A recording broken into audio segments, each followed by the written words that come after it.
What is up, theology nerds? This is Trip. Before we jump into the episode, I just wanted to remind you that this weekend on Saturday night in Nashville, it's a live podcast, and I'm going to be joined by my friend Robin Henderson Espinoza and a new friend, Stan Mitchell.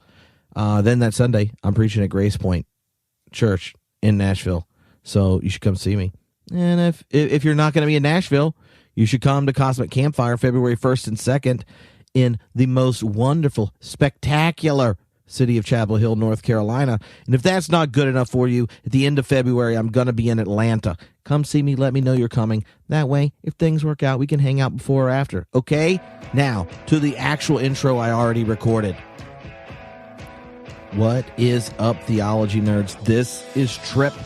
And today on the podcast, you're going to get to hear a conversation I had with David Conover. He is a producer, a filmmaker, and he made a really sweet documentary called Behold the Earth that is an exploration of the revival of environmentalism in the church, or a retrieval of a robust affirmation of the inherent value of creation and such.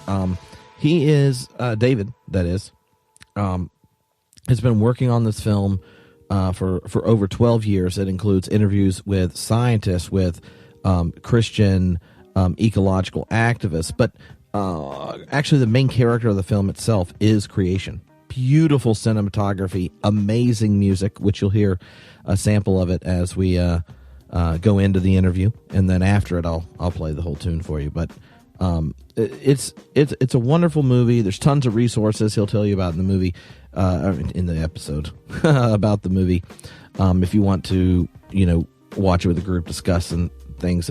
But yeah, I mean, we talk about the earth. We talk about his environmental activism. We talk about his own religious and spiritual journey. We talk about what it's like to think about filming, the planet and stuff. And here's the thing. He is won tons of awards for outdoor film production, been nominated for Emmys. So, he does pretty awesome stuff. And you hear all about it in the episode. Now, before we jump in, I just want to remind you two things. One thing, most important thing probably you're going to hear this day, if you're hearing it before the 1st of February, is that February 1st and 2nd in Chapel Hill, North Carolina is an event, the Cosmic Campfire. And I'm putting together this event with a bunch of my friends, Science Mike Morrell. We had an amazing reading group with a couple thousand people in it, reading a whole collection of spiritual memoirs called How I Found God in Everyone and Everywhere. And we decided we wanted to get together to explore some more science, spirituality, interreligious intersections and such. We're going to be joined by a whole group of amazing people, which could be you. So if you want to join the fun, come to Chapel Hill for an in-person event with us, some scientists, some theologians, some scholars, some podcast listeners that are awesome. Then go to cosmiccampfire.party. That's right. cosmiccampfire.party. February 1st and 2nd. You use the code I love Yoda, like the Jedi. I love Yoda with no spaces. And you'll get a little hookup. You know what I mean? A little discount code for you. I love Yoda. All right? Now, get ready, because we're going to talk about Behold the Earth. And it's going to be exciting. It's going to be fun. And in the very near future, we got a whole bunch of episodes for you. Like, I have currently recorded like 19 or 20 episodes, and they're pretty awesome. I'm super excited about it. And I'm really pumped about 2019 and all the nerdy goodness that's coming your way. Thank you so much for listening. Share it. Make sure you go check out Behold the Earth. It's a wonderful movie. I loved it. And check out the new website we're working on, tripfuller.com. That's my name, Trip with 2 P's. It's like Trip, the falling over kind, but you add an extra P because it's perky. Or I was going to say zesty, but it doesn't start with a P. You know what I mean. TripFuller.com. All right. See you on the flip side. In his hands, he's got the whole world. In his hands, he's got the whole wide world. In his hands, he's got the whole world in his hands. He's got the lakes and the streams.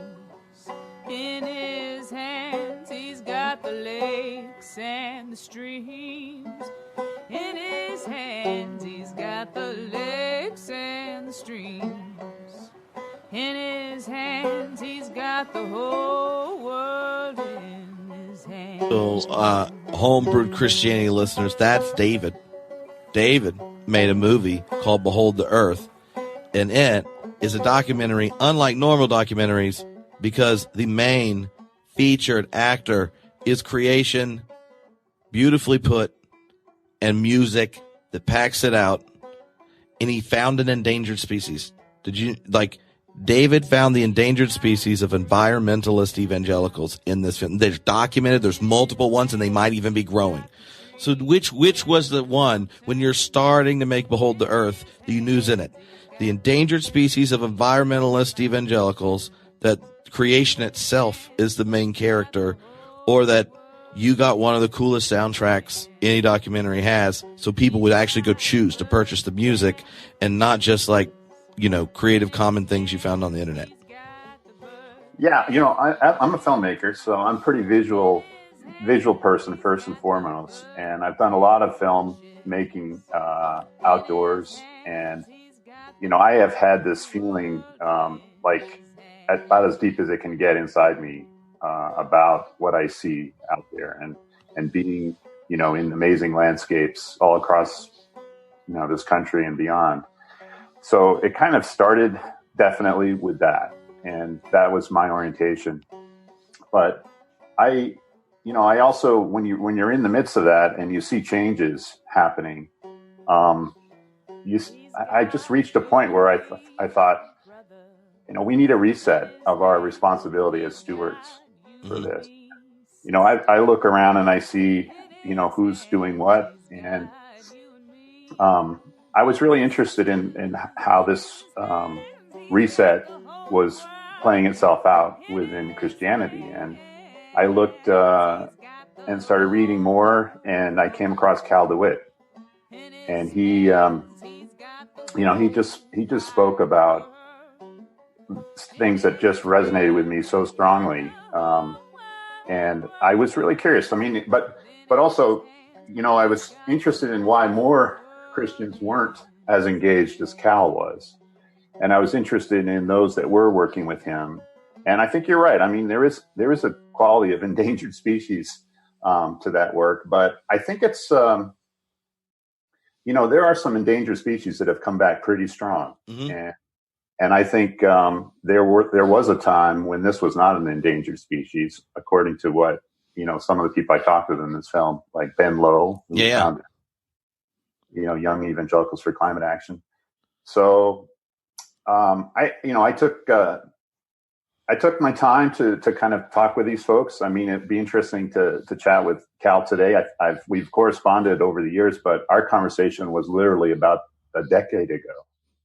And, his grandchildren who are in the film, Naomi and Ben, they're probably, they're probably through high school now, maybe in college. Maybe they're your students. So even the line about endangered species 8 years ago, when Ben Lowe was on the podcast the first time, I said something about that. Like, are you the last in endangered species, or are you making a comeback? And I think that's a question just because of the way evangelicalism and the church in the West in general has kind of distanced themselves as part of nature from just being aware of that fact. And part of the reason we've done it is because of a individualistic kind of gospel. But the other reason is that we live lives unaware that we've manufactured nature into these other things. And those are the things we cling to and look for most. And one of the most beautiful the parts of the film are the dynamic switches where you as the viewer are in this conversation, then it switches out and it's this big picture of a barren place and there's like no human there. And then it zooms in and you're watching a flower slowly move. And it's like begging you to open your eyes to this giant, beautiful, intricate, awe-filled world. And you're actually giving the dignity back to us that we're a part of it. Right. And it's not resisting the gospel or resisting our faith. It's an intrinsic element that makes us more at home in this beautiful place God's given us. Yeah, absolutely. I mean, I have enormous respect for this faith. And, you know, I was raised in a Congregationalist church in New England. But you're right. You know, you're very astute to see that, I think, because and that was intentional. Those big landscapes, you know, it's really important. And one of the things I've always felt when you're outside, I mean, you are just in certain places so aware that there are forces, you know, at work much larger than yourself. And I think that aspect of a sense of place is incredibly important. And then to try to bridge the gap between those big landscapes and the micro, you know, there's this great word that Cal introduced me to called behold, the word behold, and, you know, the meaning of the word behold. And, you know, it is so rich. And when I first heard it, I thought, oh, this is a word from like the distant past. It's archaic. It's irrelevant. It just sounds like it either came from a comedy film or, you know, some just distant text. But when I started thinking about it and really exploring what it meant, and as he describes it, behold is looking at something so closely, it can be small, it can be a big landscape, but you're looking so closely and in a way that you are open to all the lessons that can teach you. Mm-hmm. You know, you're being and you're holding in a relationship with this very, you know, instructive piece of, you know, what is called the creation. So, you know, it just makes the process of looking so intentional.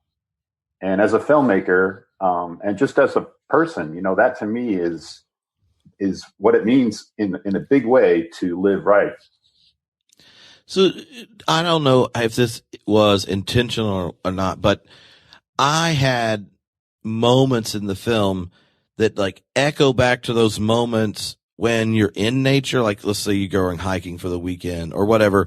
And then, the distinction that you normally live with between you as an individual and even maybe your family or friends that are with you and the creations around you dissolves.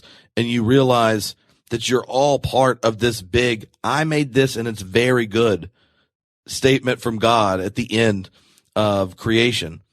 And the proper thing after the sixth day is resting, but you're resting with all of God's good works, right? And part of why we were very good or why we're the crown has to do with our responsibility to creation, but also that like we're very good because we're part of this giant relational network of life.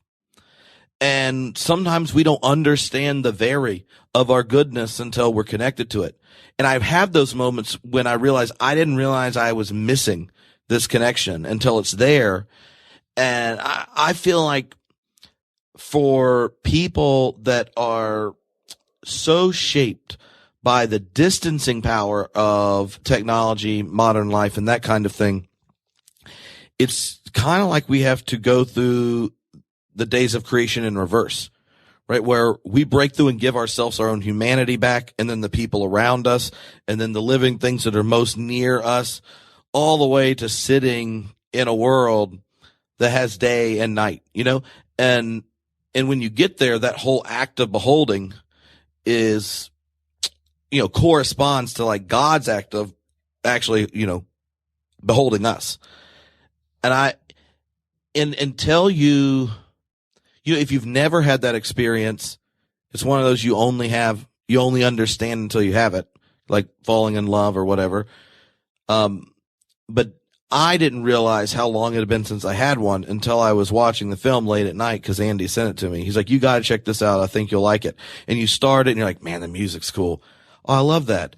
And then I'm sitting there going, E.O. Wilson. I love E.O. I've wanted to have E.O. Wilson on the podcast.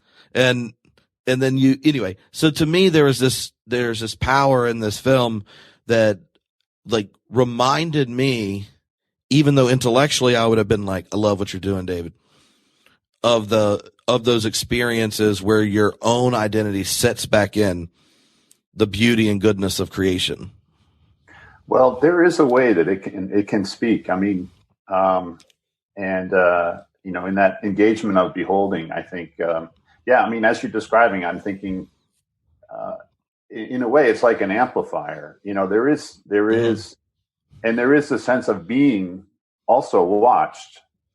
When you go out into a certain landscape, particularly if there are animals there, they're aware of us in a very different way than we're of them, for sure. But still, they look at us. They're, and the plants and so on that surround our homes, they respond and also in some ways determine, where we are. So, I mean, I don't want to give it too much agency, but there is a degree that, this biology is working in a way that does make us, if we pay attention.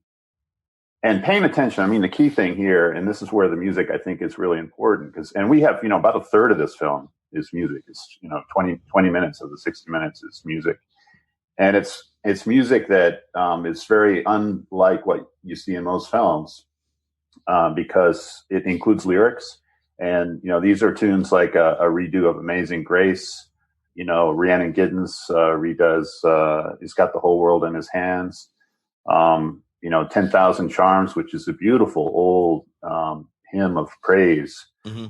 And, we give a lot of time to this music. And part of it is that people need time. They need to slow down if you're really going to be open to those things. And Cal, I mean, he speaks so eloquently about the role of the Sabbath in this context, and the discipline of it and the importance of it, but also how it really can find its way into every day of your life. So one of the things about your role as the one asking questions and putting the film together and the music and all that, to me, the film kind of speaks that the creator both has this love for creation that's different than a lot of those whom I end up seeing the film, has this love and is optimistic that the church can relate to creation and the challenges before us differently, and has a love for the actual medium of film and using the big pictures, the small pictures, interviews with people you didn't expect, seeing the multiple generations of thinkers that are there we haven't even mentioned, like, all of a sudden there are these young leaders who are advocating for the life of the planet and the life of things in congregations that you visit in these different settings. Right. And so when did your love for creation, for your hope for the church and these things start to wind together that this film became possible? Before you started working on it, it has to become something that you see you could paint, right? And that you could really bring to the fore. Yeah, that's a good question. I mean, it was, I think it was when I was going through the experience of being a parent. And so, having an 8-year-old and a 10-year-old and just seeing their engagement outside. And I thought, there's something about this that is a really interesting process. And so I read a book called Last Child in the Woods by Richard Lowe. And he talks about how children engage, with landscapes in different ways. And he, and he made the observation that in the experience of every committed person in terms of their activism to take care of creation, there is a place in their childhood that they refer to. that's their reference point. And it can be a really simple place. Maybe it's a little tree house, or it's at the base of a tree, or it's in a culvert, or even in the city, it can be in a park somewhere. But whenever they think about their work on behalf of creation, they think of that place. It's somewhere in them. So anyways, there were a lot of things that kind of in my heart and soul and intellect, thinking that came together that made it ready. But I read E.O. Wilson's book, The Creation. Yeah. An appeal to save life on earth. And he structures it as a letter to a pastor of his youth. And he describes himself as a secular humanist. Actually, I think he said he was a provisional deist. So he's kind of on the lookout, but in his work at this point, and yet he also recognizes the importance of the Bible in our society, and in the context of when we're looking at challenges as people, and particularly this challenge of maybe resetting our responsibility to be stewards, we have to dig deep. We have to go way back to our most deeply held values as a civilization. And we have to really look at those words closely. And that was a really important thing to do for Christians, but also for non-believers too. It's a really, really important thing to do. And I, as I was listening to him, I thought, I think, and at the same time, I had the opportunity, someone was interested in commissioning a film about Rachel Carson. And I said, well, she did really good work. But a lot has been written about her. Certainly more could be, and more could be filmed about her. But I was really interested in this challenge that Ed Wilson had put out in his book, which is, how can we work together? And we're in Christianity are the people who are working in this area. And that was with the opportunity of the commission and his inspiration and Richard Lou's kind of thing and being a parent, I kind of set off on this track. Well, one of the things that I really enjoyed about the film is the specificity of the stories you get are in a very particular part of the church. And then they're set in relationship to this big canopy of different parts of America and landscapes and stuff. And,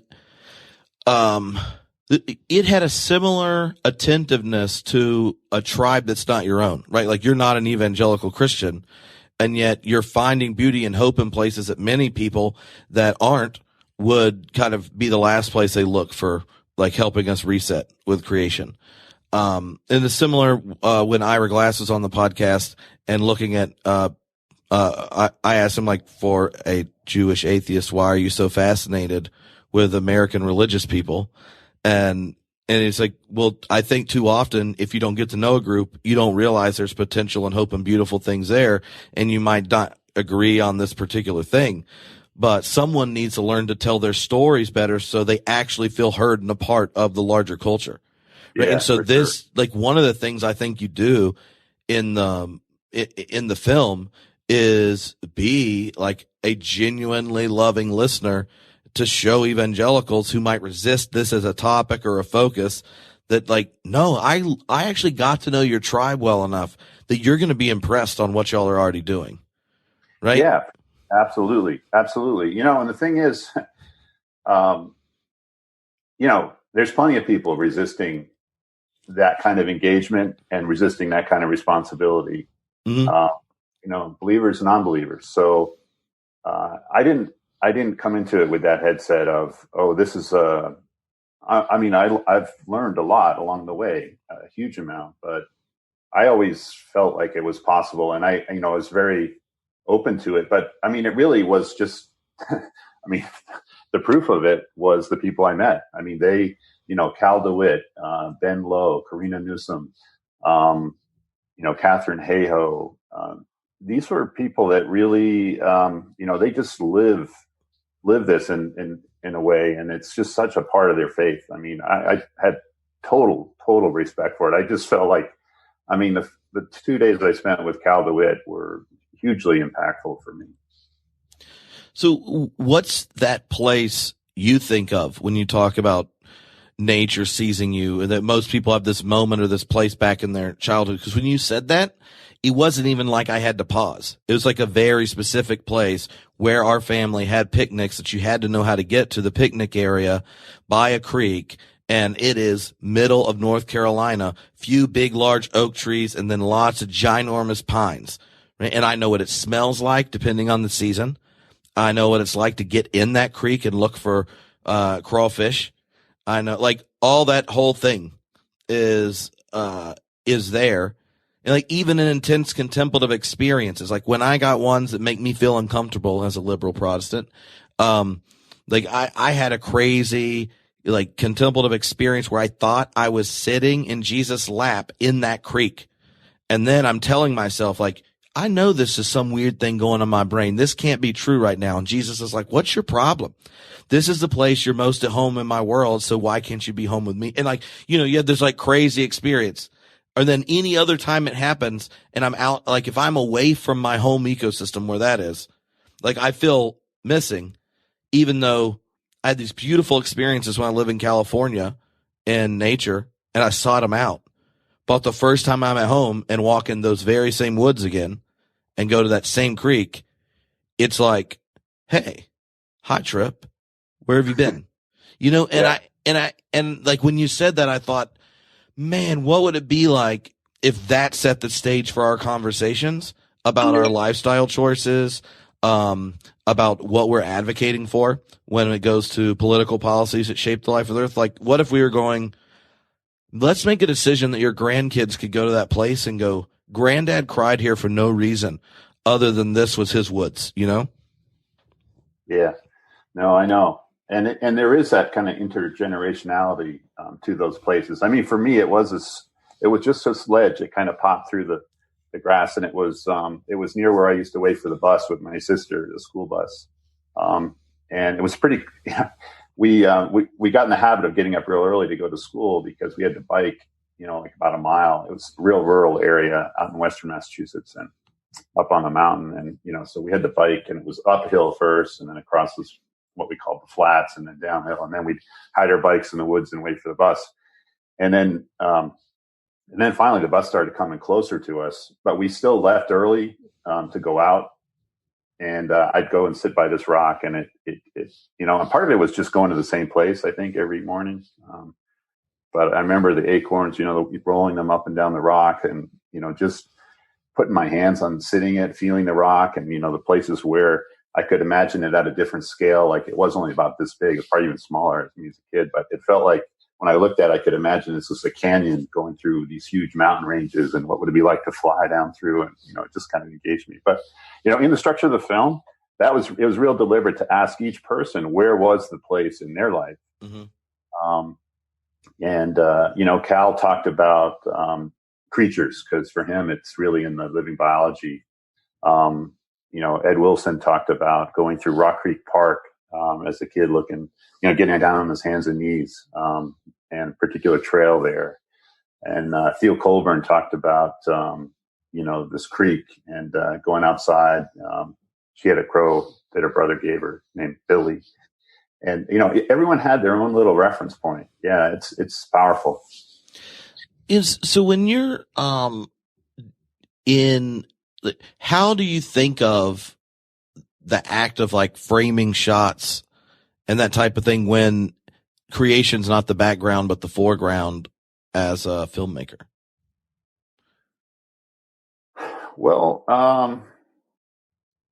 a lot of it does have to do with the way the human eye works. And so I kind of trust my eye, and, we look at things that our eyes tend to go where it's light first.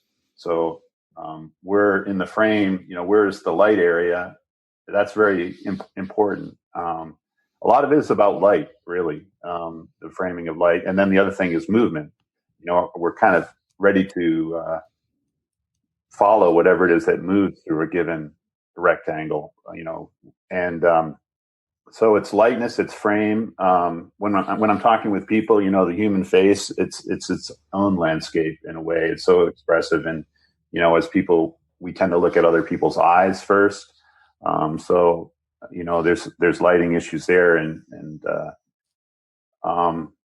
Landscapes. Yeah. So, I mean, there's various kind of photographic things that I'm aware of in framing, but I'm also listening, because you're always in a soundscape, and people, I think, are often not as aware of that.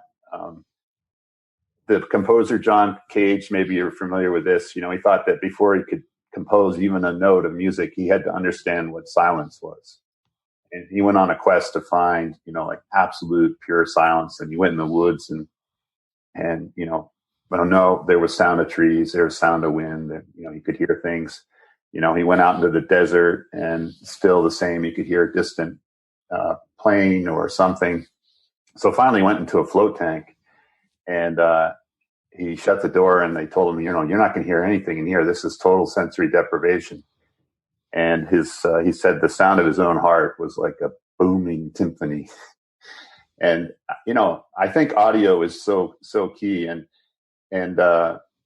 so that's part of the framing too, is what sounds are you going to include? And, we definitely allow time. Some people say, wow, that shot was on for a long time.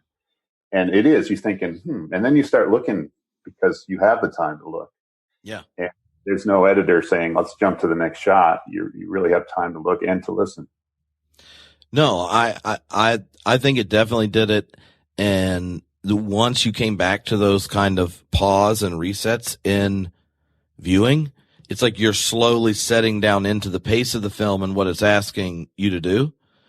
And like the film is asking you to do what we hope humanity can do, right? Like in being able to come at home again in nature and in creation and the shots and the pacing and things. Like a lot of it reminded me of Rodrigo Garcia's way he does big picture. So it's not like manufactured light.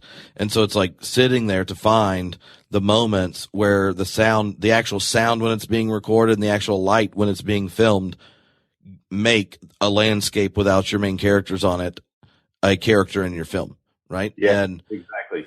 Yeah, I mean, part of it too, I did this series. It was a 65 episode series for Discovery Channel, Discovery HD Theater, called Sunrise Earth. And for 5 or 6 years of my life, all I did was travel around. Each episode was one place at sunrise. Who showed up, who being, the birds, because they love the dawn. I was looking very tuned into who were the creatures of the dawn. Balloonists, for example, they're creatures of the dawn because the wind hasn't built up yet and they can launch their balloons. So you would pick places. They weren't all just places that, were uninhabited by people. But, it gets you looking. And I became, a real student of the dawn. And it, I think that influenced a lot, this way of looking. But, the other thing I learned in the process of this, and this was from one of our musicians, Tim Erickson, and just really talented guy. He's very involved in shaped note singing, that kind of singing tradition. And he was familiar with these great revival get-togethers in the mid to late 1800s, where people in the Northeast would come together on a summer weekend, and sometimes thousands of them. Our neighboring town here, Hope, Maine, and Northport. There would be several thousand people that would come together on a Saturday afternoon, and they'd camp actually overnight. But they would just stand outside and they would sing. And they were songs of praise, and they were outdoors, and they're outdoors kind of together. And that was just powerful for me to hear that. So we drew on that, and then we drew on the songbook that they used to use to find some of the tunes that we included. Well, the Nathan who helps me with the podcast, before he ever went and studied the academic study of religion, did an MA in music, and one of his research areas is shape note singing and like ethnomusicology and shape note communities, and like his description of it and stuff was awesome. And there's now like a revival among groups reconnecting around shape note singing, where it's predominantly a lot younger people, but it's like shape note singing, if people don't know, is like using pictures so you don't have to like learn how to read music. that in the group itself, you're able to find what the notes are once you kind of participate in things, and there's no real music. It's just the voices, and you do it where you're all kind of facing each other, and there are 4 different sections where there are 4 different parts. And if you didn't grow up where one of the technologies of awe was communal singing without technology being involved, like it was just our bodies, then you see the response of people when you're facilitating shape notes going, look what we do just with our bodies together, right? And you can see why you would go sit out in nature, plug 0 things in, and go, this is possible? And so as opposed to walking by, with headphones in, listening to something all on your own, you're there, and your body resonates with each other singing and yourself. And so like one of the things, this return to our place in nature is in part like a rediscovery of our humanity, that our culture and our economy and the way we even understand ourselves is so often our digital composite of ourselves that we share and pass along is coming back to our body. Like as someone who grew up is a conservationist, trying to use this very modern medium of film to bring to people's fore something that's probably more foreign than, a galaxy far, far away, right? Like you see like the tension. So when you think of film as being this place where you're like an evangelist for something everyone already has in their possessions and they don't know it, like how do you see your vocation? Well, I have very mixed feelings about my vocation as a filmmaker, to tell you the truth. I mean, part of me would love nothing more than for everyone to put down their smartphones and their screens and just, spend more time outside. And, I live, I've got sheep, woods behind me. I've got sheep. I mean, I kind of, apple trees, big this time of year. And, I really get a lot of fulfillment out of those. But at the same time, I am fascinated with this screen and all that it can do. And I am seduced by the promise that it somehow is connecting me to, a larger world, certainly a larger world of humanity. But probably even, and as sometimes you look at your laptop or your tablet or your smartphone and you think, am I just looking at a mirror here, or can I really look through this and what can I see as a window into what's beyond? And but I'm pretty mixed. I don't know. It's hard to sort that out. I think we're in the midst of trying to sort that out right now. But I do have some faith that there's a reason why these things are so attractive to us. It's not totally accidental. There's something that makes us so wired and responsive to them that is maybe important. And maybe it's a way for us to communicate with ourselves that's setting us up to solve problems we haven't been able to solve, like really big problems that require that level of networking and communication among people to sort out. I mean, as a conservationist, part of my hope is that one of the problems is what to do with the planet, in ways that we're impacting the planet in a planet-wide way.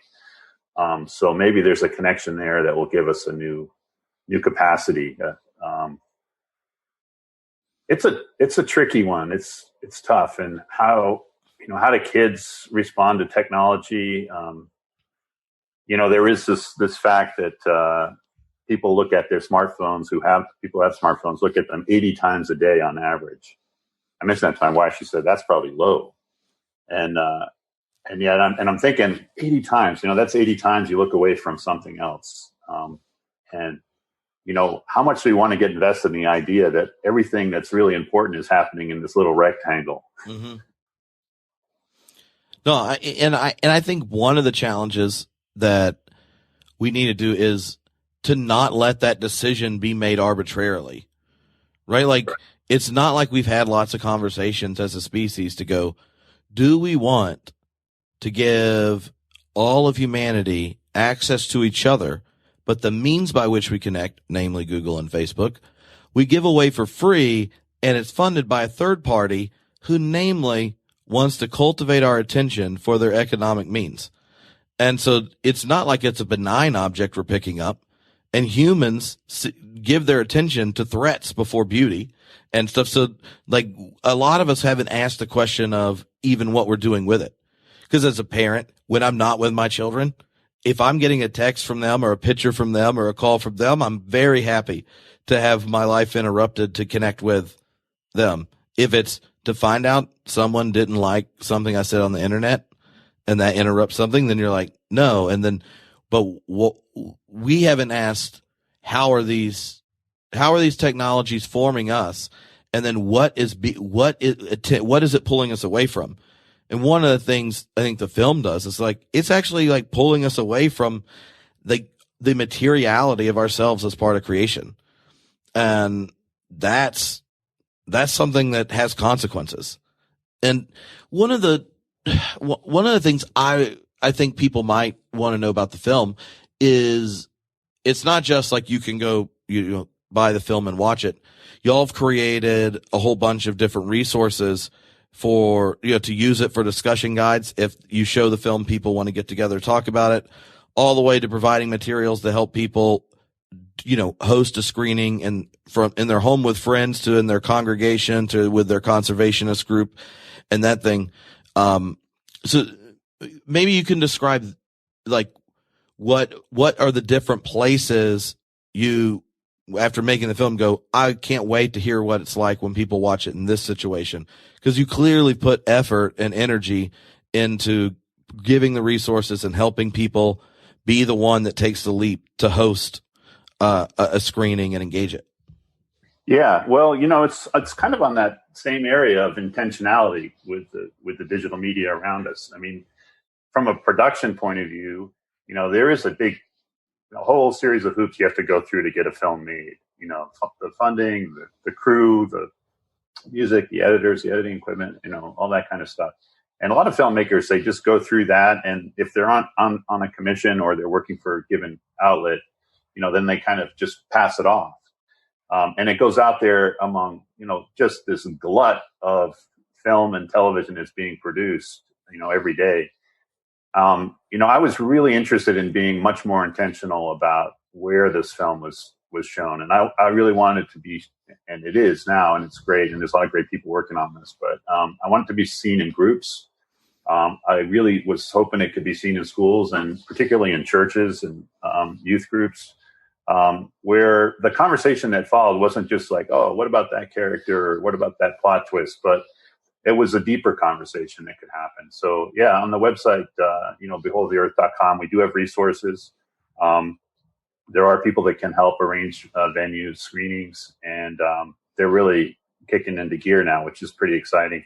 It is also available pretty much anywhere you're downloading your digital media from, Amazon or iTunes. But yeah, that was a real key part, the conversation that happens. Because otherwise, I think the media can be kind of siloed. It can present a question or a challenge or so on, but it also can kind of also resolve itself. And it doesn't actually come into, the life that we live when we open our eyes in the morning and we step out and we look outside and we get a sense of the weather. And, that's a harder jump to make. How do you really kind of get story in its deepest sense out of the media, Mm-hmm.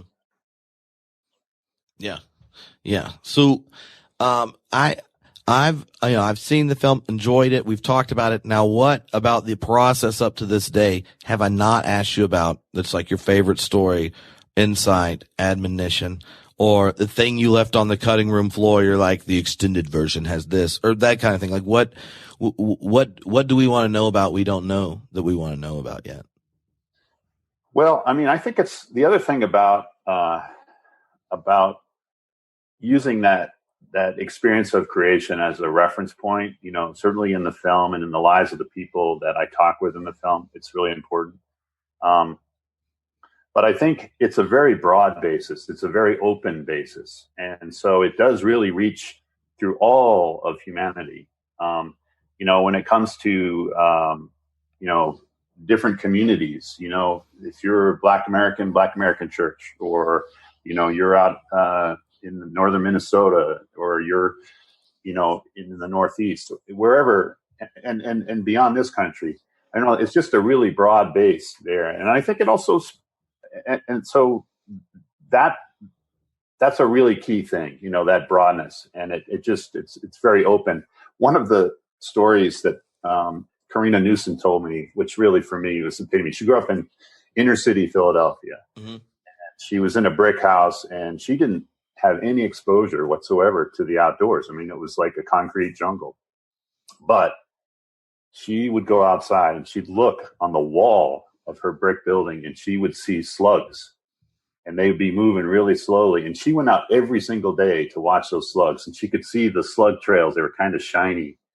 And, for her, that just opened up a whole new world, and then you saw her first blue jay when she was taking an ornithology class in college, and it became her favorite bird. And, now she's the animal ambassador at the Nashville Zoo, in the course of this film. Actually, she's moved on from that, but that was a key little thing. So yeah, it was a joy to make this film.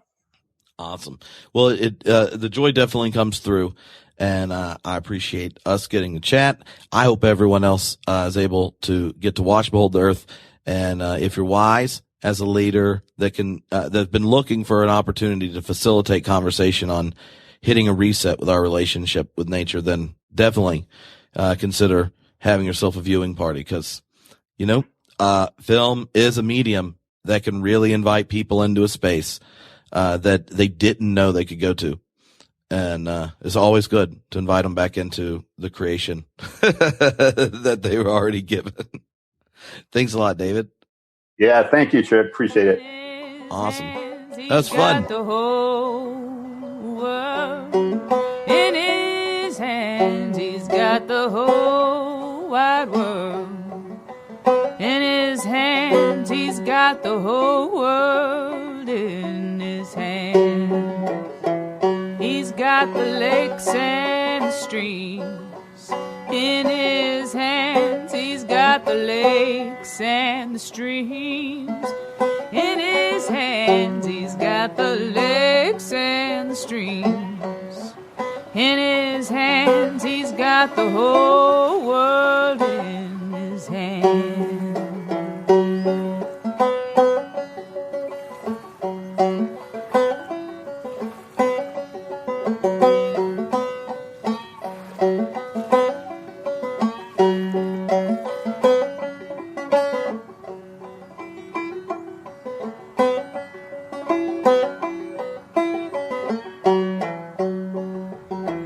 He's got the trees and the mountains in his hands. He's got the trees and the mountains in his hands. He's got the trees and the mountains in his hands. He's got the whole world in his hands. He's got the birds and the fishes in his hands. He's got the birds and the fishes in his hands. He's got the birds and the fishes in his hands. He's got the whole world in his hands.